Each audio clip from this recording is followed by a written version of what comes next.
Hi, Kinesiology 3010. Welcome to our lab lecture, or first lab lecture on descriptive statistics. So today we're going to go about calculating the mean, median, and mode of a data set, of individual data sets, using Excel as kind of like a calculator, how to input the calculations into Excel, so kind of longhand calculate these values, as well as how to calculate them using the Excel shortcut formula. So both are good to know, because if you forget the formula, you always know how to do it longhand, and at the same time, understanding and practicing typing in the calculations using Excel will be great practice for later on. So understanding how to do that and do that well, how to manage your parentheses, it's gonna take us a little bit further on the track of being able to use the software to our advantage. Okay, so first of all, we'll look at the mean, which the mean of the data is the sum of the data set, or the sum divided by the total number of values.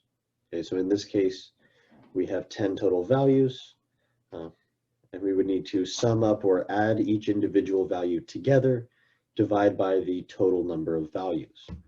So we can start that off here, equals, open a parenthesis, click on the first cell, and plus next cell, plus the next one, and so on. Okay, but that's only summing the data. Okay, we need to also divide that data set by the total number of values, which we can count them up, or we can look at the last number on our data sheet is 10, close out the parentheses, equals 21.7. Okay, so remember that value, 21.7. I'll write it down over here so that we remember. And let's see if using maybe some more or some quicker ways to calculate this still gives us the same answer. Okay, I'm going to sneak in a little Excel shortcut here. We're going to use the shortcut sum. The shortcut sum adds together a group of values that you select. So starting our equation with that equal sign, open parentheses, and then I type in sum, S-U-M. As you can see here, it says adds all numbers in a range of cells. Okay, so now I have to select a range of cells, so that's where I click and drag through a data set, and it'll show me B2 colon B11. Okay, so this function is going to take the sum of cell B2 through B11. You can also see they're highlighted here. Okay, now I'm going to divide it, but I'm not going to just use the shorthand here of just knowing my ID number. What if I'm missing values? I'm going to use the count function. So the count function counts the number of cells in a range that contain numbers. So count, open the parentheses, select those same values because B2 to B11 is my range of cells that include my participants' ages. Enter, and ta-da, I get the same exact value, still 21.7 like I got here. So now we have two different variations of how we can calculate mean. One, the longest way, the next one a little bit shorter, and the last one is using the Excel formula. So the Excel formula for calculating the mean is not just mean, open parentheses. Excel is made for both advanced statistics and analytics, as well as just general business software and spreadsheet making. So instead of using the term mean, it uses the term average, okay, which is a synonym for mean. So it returns the arithmetic mean of its argument, so of all those numbers, which can be numbers, names, arrays, or references that contain numbers. So it's going to return the average or the mean, the calculated mean. So I'll select those same numbers, close my parentheses, and look at that, I get the same value. So now we've learned 3 different ways to calculate the mean using Excel. Okay, next one, we're going to look at the median. So median is a little bit more complicated because we're looking for the 50th percentile. We're looking for the absolute middle of the data set, which in this case, my data set is not ordered from lowest to highest or highest to lowest values. It's just based on the participant ID number.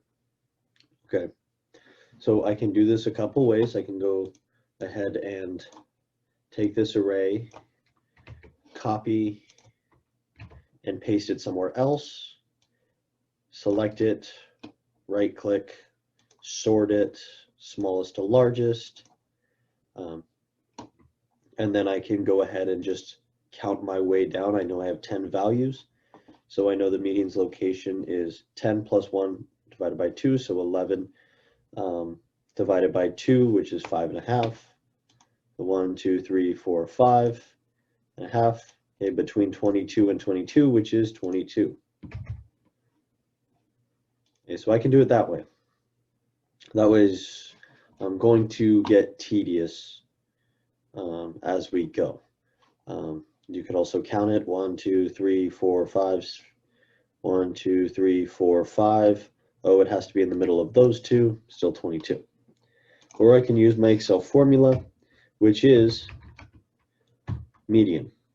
It returns the median, or the number in the middle of a set of given numbers. And the great part about this is that I do not have to reorder my data. So especially if I have a large sample, or if I want to do this very quickly, I can calculate that median extremely quickly. And look at that. My median is the same if I calculate it as if I use the formula to calculate it. Okay. And lastly, we will find the mode. The mode is the most frequently occurring number or value within a data set. Okay, so I can look at these and I can say, okay, there's 121, 221s. Okay, we have 221s, and go from there. Or I can go to my already reordered data set and say, okay, there's 1, there's 2, there's 3, there's 2, there's 1. Okay. That's going to show me that, hey, I think number 22 is the mode because it occurs 3 times, while the other ones only occur 1 or 2 times. Okay, so that's going to be my answer is 22. Okay, would you like to do that for all of these? Okay, it's going to be more tedious as you go down, and sometimes data set are bimodal or trimodal, which is when we have multiple modes within a data set. So if this data set, if that 24 was a 23, that means I would have 22 that occurred 3 times and 23 that occurred 3 times. That would be a bimodal data set. So my mode would have to be 22 and 23. But we picked a nice easy one and gave us just one mode. If all the values are the same, so every value only occurs once, there's no multiple occurrences, you could say there is no mode because there is no number or no value that is most frequently occurring. Okay, so how do I calculate it using the shorthand? It's just mode, but we have a small hitch here. Excel is great that it will return the shortcuts that are aligning with what you're typing into. So we have mode mult, which returns the vertical array of the most frequently occurring values. Okay, and then we can transpose it, or we can use mode single, which returns just the most frequently occurring value. We want to use mode mult because we don't know if there's multiple modes. In most cases, there could or there could not be the same mode. So we don't want to lose that for ourselves. So mode mult, so mode dot mult, open the parenthesis, and select those values. It returns 22. I said before it returns a vertical array. Okay, I can also scan that down. It's going to show me 22, 22. Okay, it's going to return those values. If I choose another data where I have multiple modes, so I'll just alter this for example purposes. I'll turn that 24 into a 23. Do you see how that changed here at the bottom? So I'll turn it back to a 24. There's no additional modes, but if I turn it to a 23, it will return back the additional mode as well as change the mean if I change that data set, because it's a calculation of what is already occurring. So as I change the data, it will change my calculations because it's not just taking those raw values, it's taking what value is occurring within that cell. So we don't have to type in 21 plus 22 plus 22 plus 21. We can do this a little bit easier by just using that data set. For your data, you do not have to use nominal data for the mean or the median because there will not be any. So remember our ordinal data or our nominal and ordinal data, we're not going to have a mean or a median because they are already equally spaced apart, or there's no difference between, say, types of physical activity. Is running better than cycling? There's no objective way to show that, so we're just going to call them all equal. They're all a nominal. They're not different when it comes to an average or a location relative to the 50th percentile. But you will have a mode for those data. So leave these out. So your sex, we already know that it's going to be 5 females, 5 males. So we can already check that box. We know that the mean is not going to be there, the median's not going to be there, and the mode is going to be no mode. For weight and mass in kilograms, go ahead and calculate them and then use the formula. For height in inches and in centimeters, go ahead and calculate those. For physical activity days per week, so physical activity frequency, yes. Physical activity minutes, yeah. Physical activity minutes per week, yes. And type of physical activity, just record the mode. So just record the mode there. So you should have no data in these two columns. And then you should have data all the way across for your calculations, and then one for your nominal data.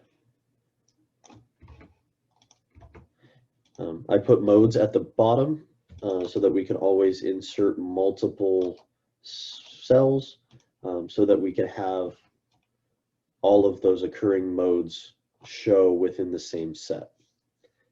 So mean, median, mode.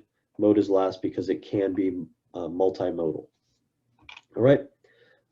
So your spreadsheet that you submit as a part of your lab should include your data sheet with your calculations from the previous lab, as well as your calculations using the formula to calculate mean, median, and mode, and then your checks using the Excel formula that we just discussed. Okay. So if you have any questions, please reach out, set up office hours, and I'm happy to help you through this if we need to work through them beyond just what I have here in this video. All right, thank you for your time, and I will see you next week.